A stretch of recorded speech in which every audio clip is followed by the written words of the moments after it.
Makakausap natin ngayon, constitutional law expert at former IBP President Domingo Cayosa. Magandang gabi po sa inyo, attorney. Good evening, Corina. Magandang gabi sa ating mga kababayan. Nagsalita na po, attorney, ang Supreme Court sa ibig sabihin ng forthwith.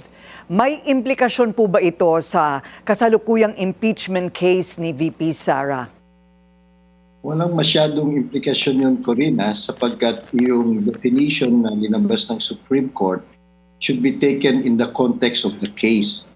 Kumbaga, that was not the real issue. Sabi nga ng Supreme Court, moot and academic na daw yung petition, at sabi nila they don't have the power to order the Senate Impeachment Court to a certain schedule.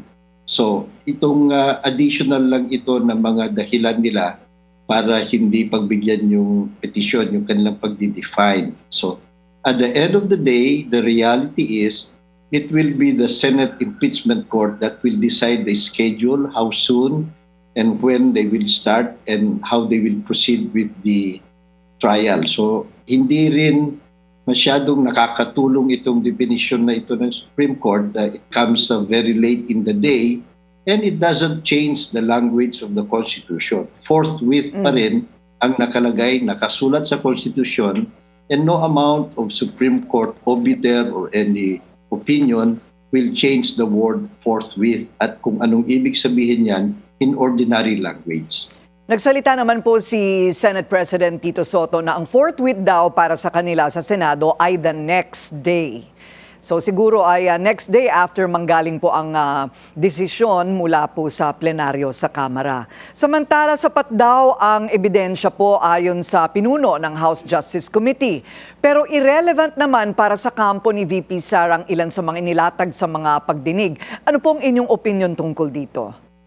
Una, yung sinabi ni Senate President Soto, that's a welcome assurance. Kasi kung titignan at sila naman magdedesisyon, kung sabihin nila immediately or the following day, sila ang masusunod. Hindi o naman yung reasonable time or without undue delay. At that is more in keeping with the letter and spirit of the Constitution na pagdating sa impeachment, ang ibig sabihin ho sa official Tagalog translation ng forthwith, agad. So napakasimple ho yun. So that's very welcome. Para sa ganun, it more follows the spirit and intent of the Constitution when it comes to impeachment cases. Ito namang mga material or irrelevant, mga ebidensya o mga dokumento, this will be for the appreciation of the Senate Impeachment Tribunal. Ano mo naman po ang aasahan natin, sir, oras na bumagsak sa House plenary ang impeachment complaints laban kay VP Sara?